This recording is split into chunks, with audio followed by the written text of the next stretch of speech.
Assalamualaikum warahmatullahi wabarakatuh. Perkenalkan, nama saya Desri Ramadhani.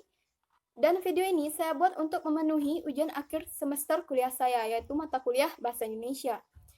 Ujiannya berupa 5 pertanyaan yang diberikan oleh dosen saya. Dan saya menjawab pertanyaan tersebut melalui video ini dan diupload ke YouTube. Semoga video ini dapat memberikan manfaat bagi kita semua dan penonton yang menonton video saya ini. Soal yang pertama, perhatikan teks arti ayat Al-Quran berikut, yaitu Quran surat Yusuf ayat 100, yang artinya, dan dia menaikkan kedua orang tuanya ke atas singgasana, dan mereka semua tunduk bersujud kepadanya, Yusuf. Dan dia, Yusuf, berkata, "Wahai ayahku, inilah takwil mimpiku yang dahulu itu, dan sesungguhnya Tuhanku telah menjadikannya kenyataan. Sesungguhnya Tuhanku telah berbuat baik kepadaku ketika dia membebaskan aku dari penjara dan ketika membawa kamu dari dusun, setelah setan merusak hubungan antara aku dengan saudara-saudaraku. Sungguh, Tuhanku maha lembut terhadap apa yang dia kehendaki. Sungguh, dia yang maha mengetahui, maha bijaksana." Dan poin A-nya, pertanyaannya, uraikanlah 3 upaya yang Anda lakukan untuk memahami makna atau tafsir ayat tersebut. Jadi, 3 upaya yang dapat saya lakukan untuk memahami makna atau tafsir ayat ini. Yang pertama, memahami ayat tersebut melalui artinya. Ini merupakan salah satu cara termudah yang bisa kita lakukan, yaitu dengan cara membaca arti dari ayat tersebut. Yang kedua, menggunakan kitab tafsir. Jadi, saya jelaskan di sini, ketika kita mempelajari tafsir Al-Quran, kita tidak boleh mempelajari atau menetapkan tafsiran dari ayat yang dibaca itu secara otodidak. Kaidah tafsir Al-Quran ini sudah ditetapkan, dan kita harus mempelajarinya dari ulama atau ustadz ahli tafsir yang memang benar-benar ahli dalam bidang tafsir Al-Quran. Dan salah satu kitab tafsir yang banyak digunakan adalah karya Syekh Ibnu Katsir, karena penjelasannya lebih mudah untuk dipahami. Dan yang ketiga, mempelajari bahasa Arab. Al-Quran adalah kitab suci yang diturunkan di tanah Arab, yang mana bahasa yang digunakan juga bahasa Arab. Bahasa Arab ini memiliki tingkat kerumitan tersendiri, dan jika ingin mempelajari bahasa Arab, kita disarankan untuk kursus belajar bahasa Arab. Nantinya akan banyak sekali keuntungan yang bisa kita dapatkan setelah kita mampu atau mahir berbahasa Arab. Salah satunya adalah kita akan bisa mempelajari kitab asli para ulama yang menggunakan bahasa Arab. Kemampuan untuk memahami dan mengartikan bahasa Arab bagi orang yang fasih berbahasa Arab akan sangat jauh berbeda dengan orang yang hanya mempelajari dari arti bahasa Arab di kitab-kitab yang sudah ada artinya. Oke, kita lanjut ke poin B. Yang pertanyaannya, sebutkan 5 penggunaan tanda baca dan jelaskanlah fungsi kelima tanda baca tersebut dalam ayat ini. Yang pertama ada tanda titik. Fungsi tanda titik yaitu penggunaan di akhir kalimat atau tulisan yang berupa bukan suatu seruan atau pernyataan yang terdapat pada ayat ini, yaitu dan dia menaikkan kedua orang tuanya ke atas singgasana, titik. Yang kedua, tanda koma. Tanda koma memiliki aturan, yaitu sebagai berikut ini, menjadi pemisah kalimat setara dengan kalimat setara setelahnya. Contohnya, sungguh dia yang maha mengetahui, maha bijaksana. Yang kedua, tanda petik.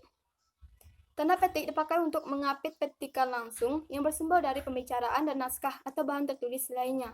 Mengapit judul syair, karangan, atau bab buku yang dipakai dalam kalimat. Dan juga mengapit istilah ilmiah yang kurang dikenal atau kata yang mempunyai arti khusus. Contohnya, wahai ayahku, inilah takwil mimpiku yang dahulu itu. Dan yang keempat itu tanda hubung. Tanda hubung dipakai untuk menyambungkan unsur kata ulang. Contohnya, setelah setan merusak hubungan antara aku dengan saudara-saudaraku. Dan yang kelima yaitu tanda kurung. Pemakaian tanda kurung yang ini untuk mengapit tambahan keterangan atau penjelasan. Untuk mengapit keterangan atau penjelasan yang bukan integral pokok pembicaraan. Untuk mengapit angka atau huruf yang merinci satu urutan keterangan. Dan juga mengapit angka atau huruf yang merinci suatu urutan keterangan dan juga mengambil huruf atau kata yang kehadirannya di dalam teks dapat dihilangkan. Contohnya pada setelah setan merusak, buka kurung hubungan dan tutup kurung antara aku dengan saudara-saudaraku. Oke, selanjutnya poin C, yaitu pertanyaannya, jelaskanlah semua penggunaan kata maha dalam arti ayat itu dan jelaskan fungsinya. Jadi dapat ditemukan dalam ayat ini ada 3 kalimat maha. Yang pertama maha lembut, maha mengetahui, dan maha bijaksana. Maha berarti minat, sangat, dan juga teramat. Apabila kata maha sebagai unsur gabungan merujuk kepada Tuhan yang diikuti oleh kata berimbuhan, maka gabungan itu ditulis terpisah dan unsur-unsurnya dimulai dengan huruf kapital. Fungsinya yaitu sebagai unsur gabungan merujuk kepada Tuhan dan diikuti oleh kata dasar dan gabungan itu ditulis serangkai. Selanjutnya pertanyaannya nomor 2, yaitu silakan akses dan baca dengan seksama berita sosial berikut kemudian jawab pertanyaan. Berita sosialnya yaitu berikan pakaian hangat untuk saudara kita di bumi Syam. Dekap saudara di bumi Syam dengan bantuan pakaian hangat untuk hadapi ekstrimnya cuaca musim dingin. Jadi pertanyaannya yang poin A, uraikan yang Anda rasakan setelah membaca teks tersebut, kemudian ungkapkan dengan jujur apa yang akan dilakukan sebagai wujud kepedulian terhadap musim di bumi Syam tersebut. Jadi seperti yang kita ketahui, dinginnya udara dan cuaca segera menyapa saudara-saudara kita di bumi Syam, khususnya di Palestina dan Suriah. Bumi para nabi yang masih diuji dengan konflik yang krisis kemanusiaan, membuat jutaan saudara kita hidup dalam keterbatasan. Jauh dari rumah yang memberikan kehangatan, banyak saudara kita tinggal di tenda-tenda pengungsian ala kadarnya. Pengepungan dan blokade Zionis memaksa saudara Palestina kita hidup dalam kemiskinan. Mereka kesulitan memenuhi kebutuhan hidup sehari-hari, apalagi logistik musim dingin di tengah pandemi. Pun jika mereka bisa memiliki penghangat ruangan, listrik untuk menyalakannya tak ada karena dibatasi oleh Zionis ketersediaannya. Lalu, saudara-saudara Suriah kita yang terkatung-katung nasibnya di kem-kem pengungsian. Mereka bertahan melanjutkan kehidupan dengan segala keterbatasan, mengandalkan bantuan kemanusiaan. Dingin udara mengancam mereka yang tinggal di dalam tenda-tenda yang jauh dari kata layak untuk melindungi diri. Jadi, yang saya rasakan setelah membaca teks tersebut, saya merasa sedih dengan saudara kita yang berada di bumi Syam di sana. Mereka pasti merasakan kedinginan dan membutuhkan pakaian hangat untuk menghangatkan tubuh mereka dari cuaca ekstrim di sana. Dan yang akan saya lakukan sebagai wujud kepedulian terhadap sesama muslim di sana, yaitu dengan mencari atau meminta atau mengumpulkan dana sumbangan kepada masyarakat untuk memberikan mereka pakaian hangat supaya sedikit mengurangi beban mereka terhadap cuaca ekstrim di sana. Baiklah, lanjut ke poin B-nya. Yang pertanyaannya, temukanlah 15 diksi, kemudian susun berdasarkan urutan dalam kamus dan jelaskan artinya. Ada yaitu diksi pertama, aksi, yaitu gerakan, tindakan, bertingkah laku, perlaga. Yang kedua, blokade, penutupan atau mengepung. Yang ketiga, bumi, yaitu planet tempat manusia hidup, jagat atau dunia. Yang keempat, cuaca, keadaan udara atau temperatur cahaya, kelembapan, kecepatan angin. Yang kelima, ekstrim, yaitu paling ujung, sangat keras dan teguh. Yang keenam, camp, yaitu tenda atau pengasingan. Yang ketujuh, konflik, percekcokan, perselisihan, pertentangan. Yang kedelapan, krisis, keadaan yang berbahaya, parah sekali. Yang kesembilan, layak, yaitu wajar, pantas, patut. Yang kesepuluh, logistik, yaitu penyediaan perlengkapan atau pembekalan. Yang kesebelas, musim, yaitu waktu tertentu yang berkaitan dengan iklim. Yang kedua belas, pandemi, yaitu wabah yang terjangkit serempak di mana-mana. Yang ke-13, tanggap, yaitu cepat dapat mengetahui dan menyadari. Yang ke-14, terkatung-katung, yaitu melayang-layang atau turun naik. Yang ke-15, Zionis, yaitu berusaha keras mempertahankan kedaulatan negara Palestina yang dikuasai. Selanjutnya pertanyaan ketiga, yaitu pertanyaannya, Jelaskanlah dengan logika berpikir 5 alasan Anda sebagai bangsa Indonesia harus bangga berbahasa Indonesia. Kemudian, apakah yang telah dilakukan untuk memelihara rasa bangga tersebut? Jadi, alasan saya bangga dalam berbahasa Indonesia. Yang pertama, bahasa Indonesia ini diraih dengan penuh perjuangan. Yang kedua, bahasa Indonesia ini merupakan bahasa yang sangat kaya. Yang ketiga, bahasa ini merupakan bahasa yang mudah sekaligus rumit. Yang keempat, bahasa Indonesia juga dipelajari oleh bangsa lain dan kita harusnya bangga. Bangsa lain juga mempelajari bahasa kita. Dan yang terakhir merupakan bahasa nasional, yaitu bahasa pemersatu. Dan paparan yang telah dilakukan untuk memelihara rasa bangga tersebut yaitu menggunakan bahasa Indonesia dalam kehidupan sehari-hari. Lanjut ke pertanyaan yang keempat. Yang pertanyaannya, uraikanlah 4 persiapan yang ingin dilakukan untuk memenuhi tuntutan dunia kerja dan jelaskan alasan persiapan tersebut.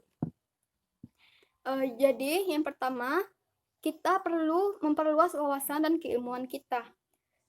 Jadikan diri kita sebagai pribadi yang haus akan pengetahuan, wawasan, dan pengalaman. Jangan pernah membiarkan diri kita hanyut oleh kesenangan masa remaja yang bersifat semu.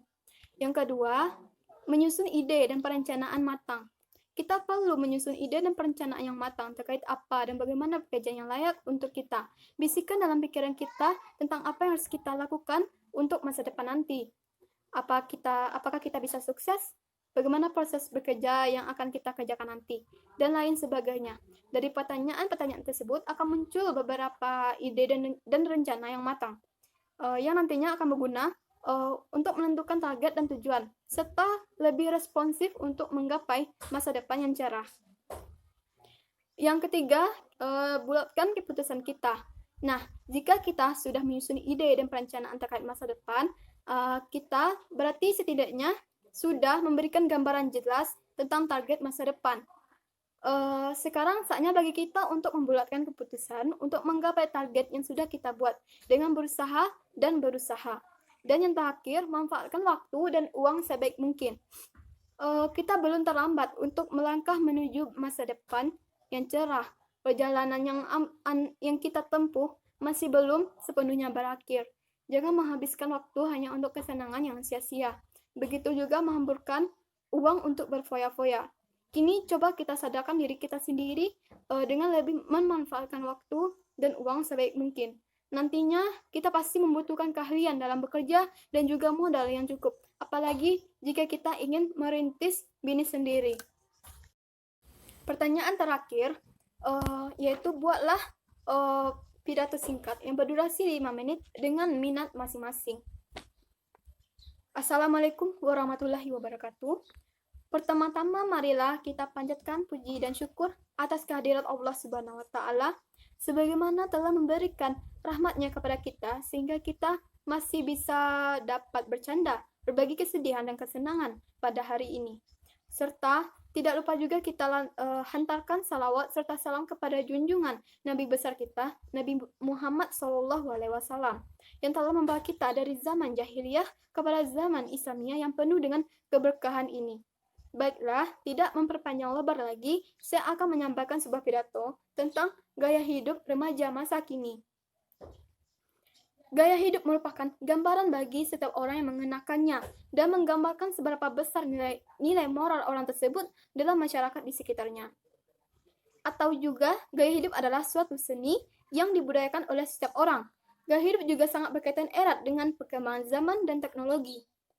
Semakin bertambahnya zaman dan semakin canggihnya teknologi, maka semakin berkembang luas pula penerapan gaya hidup oleh manusia dalam kehidupan sehari-hari.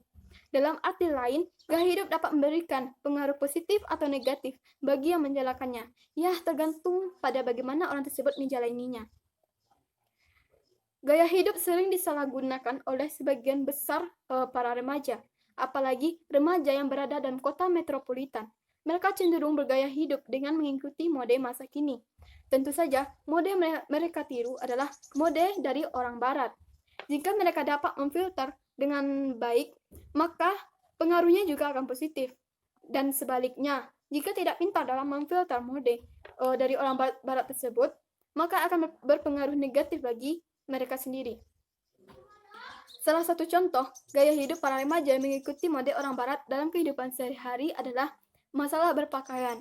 Masalah berpakaian para remaja masa kini selalu dikaitkan dengan perkembangan zaman dan teknologi, karena sebagian remaja Indonesia khususnya dalam berpakaian selalu mengikuti mode yang berlaku. Bahkan yang lebih menyedihkan, di stasiun-stasiun TV banyak ditampilkan contoh gaya hidup dalam berpakaian para remaja yang mengikuti mode orang barat. Otomatis bukan hanya remaja metropolitan saja yang mengikuti mode tersebut, tetapi juga orang-orang berada dalam perkampungan atau pedalaman. Sebagian besar remaja Indonesia belum dapat memfilter budaya tersebut dengan baik. Jadi pengaruh negatiflah yang timbul dari dalam diri remaja itu sendiri. Kita tahu bahwa mode yang dipakai oleh orang barat kebanyakan menyimpang dari moral. Sedangkan kita sadar bahwa Indonesia terkenal dengan kesopanannya dan budi luhurnya. Namun, sebagian remaja Indonesia kemudian meniru atau mengikuti mode orang barat tanpa memfilternya secara baik dan tepat. Dan mungkin itu akan berakibat buruk bagi generasi penerus kita nanti. Contoh berikutnya, gaya hidup sebagai remaja yang mengikuti budaya orang barat adalah mengkonsumsi minum-minuman keras, narkoba, dan barang-barang haram sejenis lainnya. Mereka beranggapan bahwa jika tidak mengkonsumsi barang-barang tersebut, maka ia akan dinilai sebagai masyarakat yang ketinggalan zaman atau tidak gaul. Ini adalah pengertian sangat salah. Di era modern ini, memang para remaja dituntut untuk berhati-hati dalam segala hal, baik dalam pergaulan maupun penerapan kehidupan. Padahal jika kita teliti, minuman-minuman keras dan narkoba orang yang mengkonsumsinya dapat merusak kesehatan dan mental mereka. Tetapi mereka tidak begitu paham dengan istilah itu. Mengapa? Lagi-lagi karena pengaruh perkembangan zaman dan teknologi melalui tangan orang barat. Minuman-minuman keras dan narkoba adalah salah satu contoh dari sekian banyak contoh gaya hidup orang barat yang sangat berbahaya dan sangat berpengaruh bagi maju mundurnya suatu bangsa. Dan yang lebih anehnya, budaya tersebut telah diikuti oleh sebagian remaja Indonesia. Untuk itu, di zaman serba modern ini, orang tua yang punya anak remaja harus memantau pergaulan, teman-teman dan gaya hidup yang mereka terapkan. Untuk para remaja harus berhati-hati dalam menerima budaya dari luar dan harus bisa memfilter budaya dari luar secara baik dan tepat. Baiklah, mungkin hanya ini yang dapat saya sampaikan. Kurang lebihnya saya minta maaf, karena sesungguhnya manusia itu tidak luput dari kesalahan. Akhirul kalam saya ucapkan wassalamualaikum warahmatullahi wabarakatuh.